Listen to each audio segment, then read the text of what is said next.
قال رسول الله صلى الله عليه وسلم كل بني آدم خطاؤون وخير الخطائين التوابون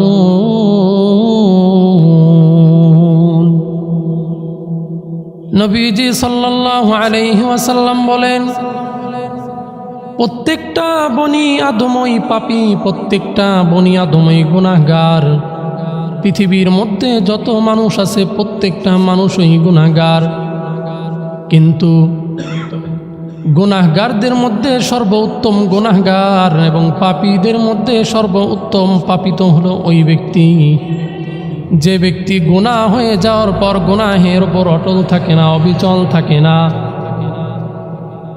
গুনাহ হওয়ার সাথে সাথে সে লজ্জিত হয়, সে অনুতপ্ত হয়, অনুশোচনা তার মধ্যে কাজ করে। সে লজ্জিত হয়ে অনুসূচিত হয়ে সাথে সাথে আল্লাহ তাআলার কাছে ক্ষমা চায়, মাফ চায়। নবীজি সাল্লাল্লাহু আলাইহি ওয়াসাল্লাম জানায় দেন, পাপীদের মধ্যে সর্বোত্তম পাপী তো হলো ওই ব্যক্তি। আর বনি আদম গুনাহের মধ্যে জড়িত হবে, গুনাহের কাজ করবে, এটাই তো স্বাভাবিক।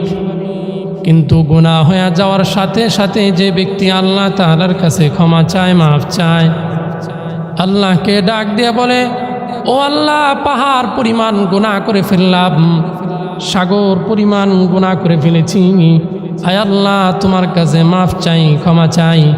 নবীজি সাল্লাল্লাহু আলাইহি ওয়াসাল্লাম জানায় দেন, পাপীদের মধ্যে সর্বোত্তম বান্দা তো হলো আল্লাহ তাআলার কাছে ওই ব্যক্তি। আল্লাহর কাছে বান্দা যদি মাফ চায়, ক্ষমা চায়, বান্দা যত গুনাহ করুক না কেন, আল্লাহ তাআলার কাছে ক্ষমা চাইলে সাথে সাথে আল্লাহ তাআলা মাফ করে দেন। বান্দা যত গুনাহ করুক না কেন, যত পাপ কাজ করুক না কেন, আল্লাহ তাআলার কাছে যদি বান্দা ক্ষমা চায়, মাফ চায়, আল্লাহ তাআলা মাফ করে দিবে। আপনারা দেখবেন দুনিয়ার কোনো মানুষের ঘরে যদি কোনো ভিক্ষুক যায়, একবার দুইবার তৃতীয়বারের বেলায় বলে আল্লাহর ওয়াস্তে মাফ করবেন, বলে কি বলে না? আমার আল্লাহ তাআলার রহমতের পরিধি কেমন, আমার আল্লাহ তাআলার দয়া কেমন।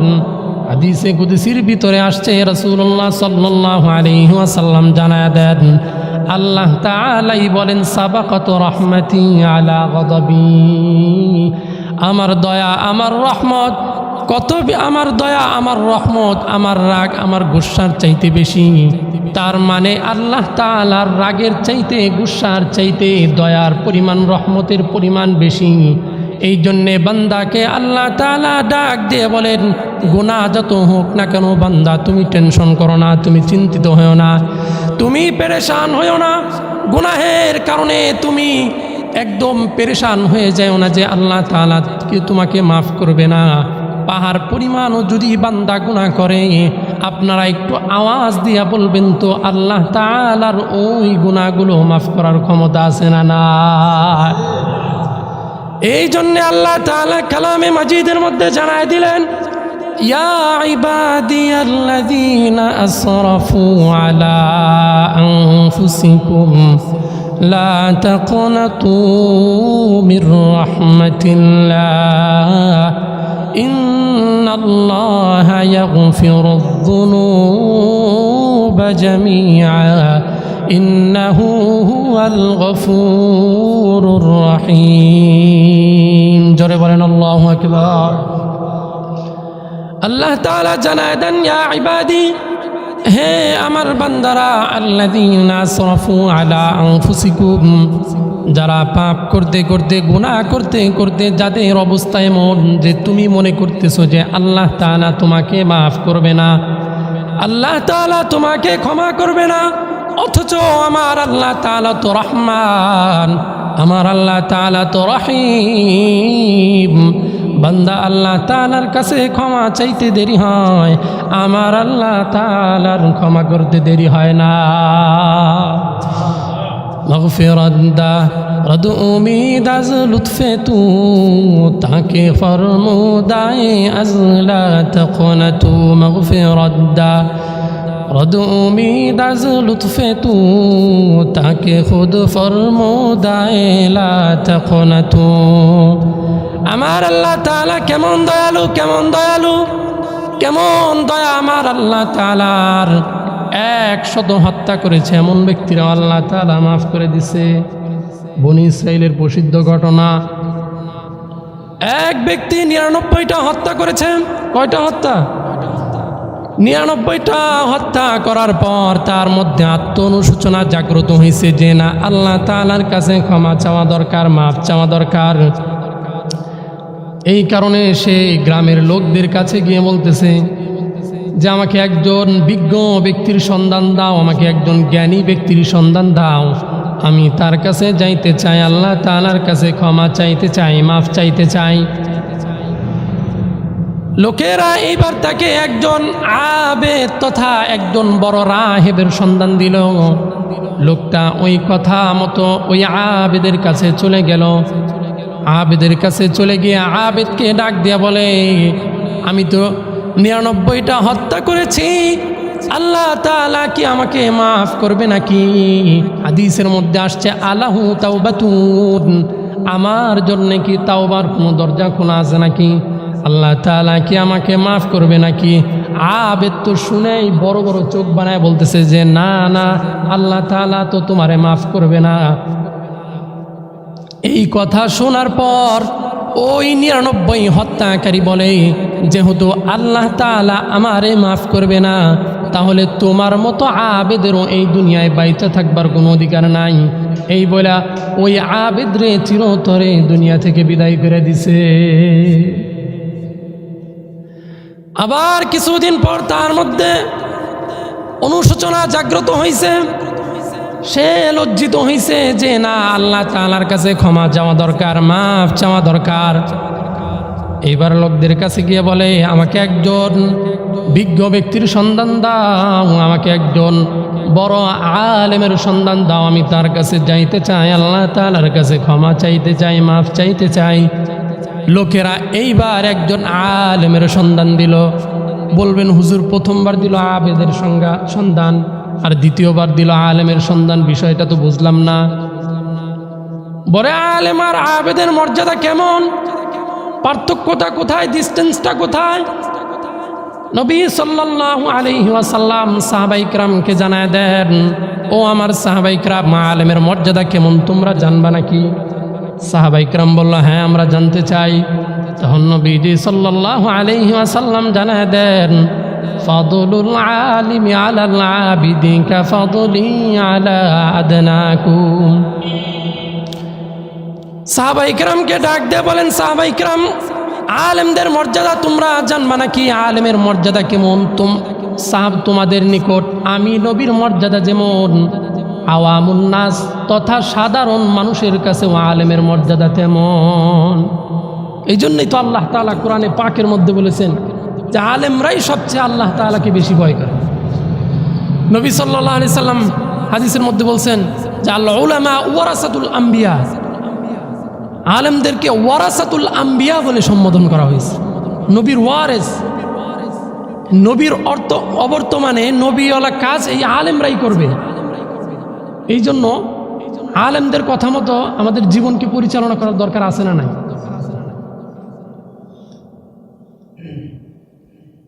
প্রথমবার দিছে আবেদের সন্ধান, দ্বিতীয়বার দিছে আলেমের সন্ধান। তো আলেমের কাছে যাওয়ার পর যখন বলতেছে যে আমি তো 100টা হত্যা করে ফেলছি, আল্লাহ তাআলা কি আমারে মাফ করবে? আলেম তো বলছে যে না, আল্লাহ তাআলা তোমারে মাফ করে দেবে। সুবহানাল্লাহ বলবেন না? আমাদের সমাজে কিছু ডাক্তার আছে না, যে নিয়ে গেছেন ঠান্ডা কাশি, তো যা আপনাকে এতগুলা টেস্ট ধরায় দিবে যা আপনার মনে হবে যে অসুস্থ হওয়ার পর এই অল্প কিছুদিন বাইচে আছি, এটাও আল্লাহ তাআলার রহমত। আবার করোনাই হইল নাকি মনে হয় কি হয় না? অনেক টেস্ট দিয়ে আপনাকে দিয়ে দেয়, বলে টেস্ট করায় নিয়ে আসো।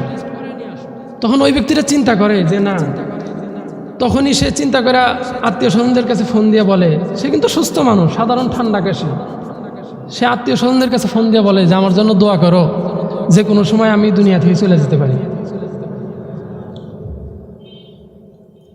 আর কিছু ডাক্তার এরকম আছে যে মানুষ মানে দুরারোগ্য ব্যাধিতে মানুষ আক্রান্ত, তারপরেও যখন ডাক্তারের কাছে যায়, ডাক্তার বলে দেয় যে এই যে আপনাকে ওষুধটা লিখে দিলাম, এই যে প্রেসক্রিপশন করে দিলাম, এই ওষুধটা আপনি নিয়মিত 1 মাস খান, ইনশাল্লাহ আল্লাহ তাআলার রহমতে আপনি ভালো হয়ে যাবেন।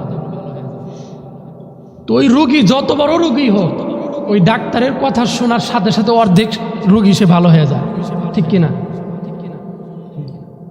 অনুরূপভাবে আলেম তাকে পরামর্শ দিয়ে দিল যে আল্লাহ তাআলা তোমাকে মাফ করে দিবে। আলেম বিষয়টাকে সহজ বানায় বলে দিছে যে আল্লাহ তাআলা তোমাকে মাফ করে দিবে।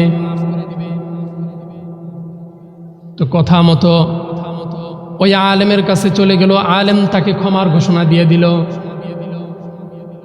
আবার কিছুদিন পর আলেম তাকে পরামর্শ দিয়ে দিল যে আমি তোমাকে একজন আবেদের সন্ধান দেই, একজন বড় জ্ঞানী ব্যক্তির সন্ধান দিব, তুমি তার কাছে চলে যাইবা, অমুক এলাকায় তুমি চলে যাইবা, অমুক এলাকার মধ্যে অনেক বড় বড় আলেম আছে, অনেক ইবাদত করনেওয়ালা লোক আছে, তুমি সেখানে চলে যাও, সেখানে চলে গিয়ে তুমি ইবাদত বন্দি করো, তার কাছে তুমি চলে যাও। তো কথা মতো ওই আবেদ, ওই 99 হত্যাকারী ওই আবেদের ওই জ্ঞানী ব্যক্তির কাছে চলা শুরু করলো। পথিমধ্যে তার মৃত্যু চলে আসলো। মৃত্যুর সময় তো 2 ধরনের ফেরেশতা থেকে যে কোনো এক ধরনের ফেরেশতা আসে, ঠিক কিনা? যদি ব্যক্তি গুনাহগার হয় তাহলে তার কাছে আযাবের ফেরেশতা আসে, আর যদি সে নেককার হয় তাহলে রহমতের ফেরেশতা আসে। এটাই তো স্বাভাবিক, তাই না? কিন্তু ওই ব্যক্তির কাছে এক আজব ঘটনা ঘটে গেল, 2 ধরনের ফেরেশতা এসে হাজির। হাদিসের মধ্যে আসছে ফাখতাসামাত বিহি মালাইকাতুর রাহমাতি ওয়া মালাইকাতুল আযাব। ওই লোকটার কাছে 2 ধরনের ফেরেশতা এসে হাজির। রহমতের ফেরেশতা এক পাশ থেকে ডাক দিয়ে বলে যে আমরা তার জানকে কবজ করব। সে যেহেতু তওবার উদ্দেশ্যে ওই আবেদের এলাকার যাইতেছে, এই জন্যে কেমন যেন সে আল্লাহ তাআলা তাকে ক্ষমা করে দিছে, এই জন্যে আমরা তার জানকে কবজ করব। অপর পাশ থেকে আযাবের ফেরেশতা ডাক দিয়ে বলে যে না না না, আমরা তার জানকে কবজ করব, কারণ সে 100 ব্যক্তিকে অন্যায়ভাবে হত্যা করেছে, এই জন্য আমরা তার জানকে তাকে শাস্তি দিয়ে, কঠিন শাস্তি দিয়ে আমরা তার জানকে কবজ করব। উভয়ের মাঝে দ্বন্দ্ব লেগে গেছে, ঝগড়া লেগে গেছে। এমত অবস্থায় আল্লাহ তাআলা ফয়সালা দিয়ে দিছেন যে তোমরা রাস্তা মাপঝুক করা শুরু করে দাও, রাস্তা মাপামাপি শুরু করে দাও। তো কথা অনুযায়ী আল্লাহ তাআলার ফয়সালা অনুযায়ী রাস্তা মাপঝুক শুরু হয়ে গেল। তো মাপঝুক করে দেখা গেল ওই 99 হত্যাকারী তার বাড়ি থেকে ওই আবেদের বাড়ির উদ্দেশ্যে যখন রওনা দিয়েছে, সে যখন মাঝ রাস্তায় ছিল ওই সময় তার মৃত্যু হাজির হয়ে গেছে। কিন্তু ওই 99 হত্যাকারী তার মৃত্যু হাজির হওয়ার পরে সে বেহুশ হয়ে পড়ে গেছে, কিন্তু তার চলাকে সে থামায় দেয় নাই। আল্লাহ তাআলার কাছে তার চূড়ান্ত আগ্রহ ছিল, তার চূড়ান্ত আশা ছিল যে আমি আল্লাহ তাআলার কাছে ক্ষমা চাইতে চাই, মাফ চাইতে চাই, ওই আবেদের কাছে যাইতে চাই। সে বেহুশ হয়ে জমিন দিয়ে ঘষে ঘষে ঘষে ঘষে 1 বিঘাত পরিমাণ সামনে অগ্রসর হয়ে গেছে। মাপ যোগ করে দেখা গেল সে মাঝ রাস্তা থেকে ওই আবেদের বাড়ির কাছে 1 বিঘাত পরিমাণ সামনে অগ্রসর হয়ে গেছে। আল্লাহ তাআলা রহমতের ফেরেশতাদেরকে ডাক দিয়ে জানায় দিলেন, যাও যাও যাও, আমার বান্দার জন্য ক্ষমার ঘোষণা করে দিলাম, তোমরা তার জানটারে খুব আদরের সাথে কবজ করিয়া নাও।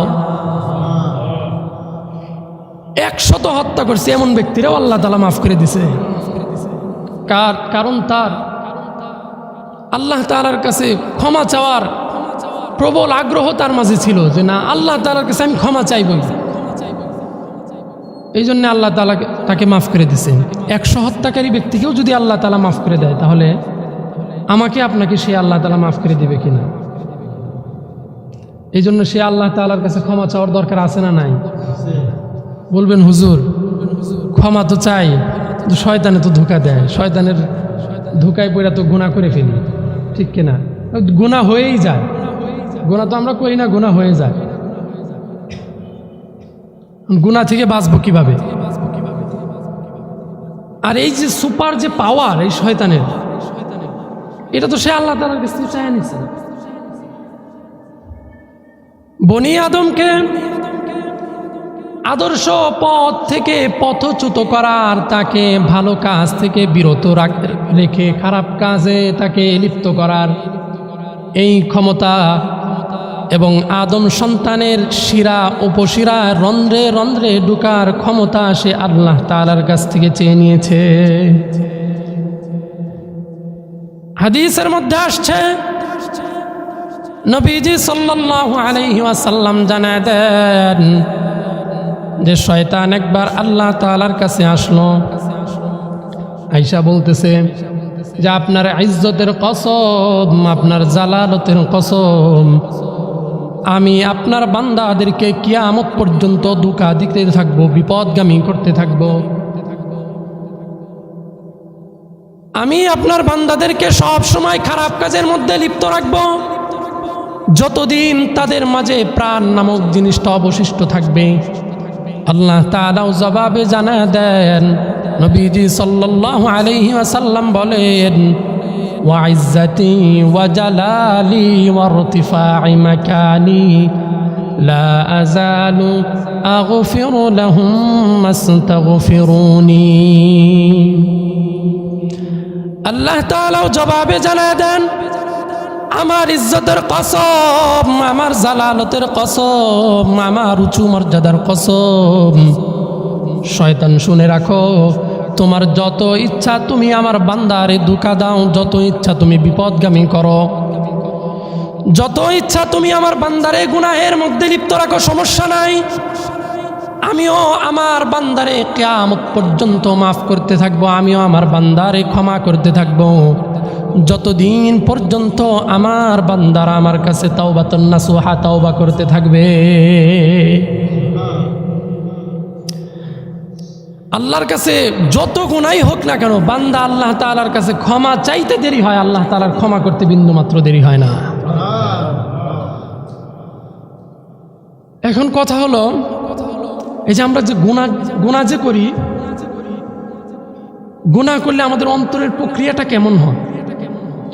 ছোট্ট একটা উদাহরণ যদি আপনাদের খেদমতে আমি বলি, তাহলে বিষয়টা ক্লিয়ার হয়ে যাবে।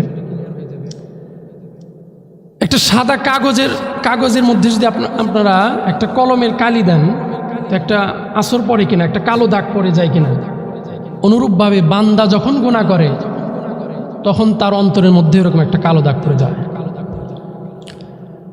হাদিসের মধ্যে আসছে, নবীজি সাল্লাল্লাহু আলাইহি ওয়াসাল্লাম জানায় দেন, ইন্নাল মুমিনা ইদা আযনাবা, নিশ্চয়ই মুমিন যখন গুনাহের কাজ করে, পাপের কাজ করে, অবৈধ কাজ করে, কানাত লাহু নুকতাতুন সাউদা ফি কলবিহি, তখন তার অন্তরের মধ্যে একটা কালো দাগ পড়ে যায়।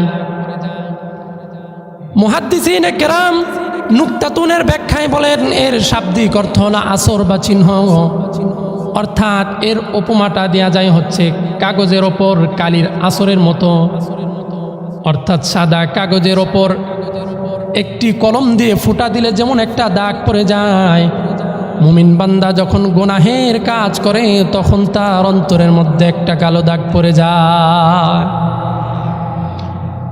আবার কেউ কেউ নুকতাতুনের ব্যাখ্যায় বলেন,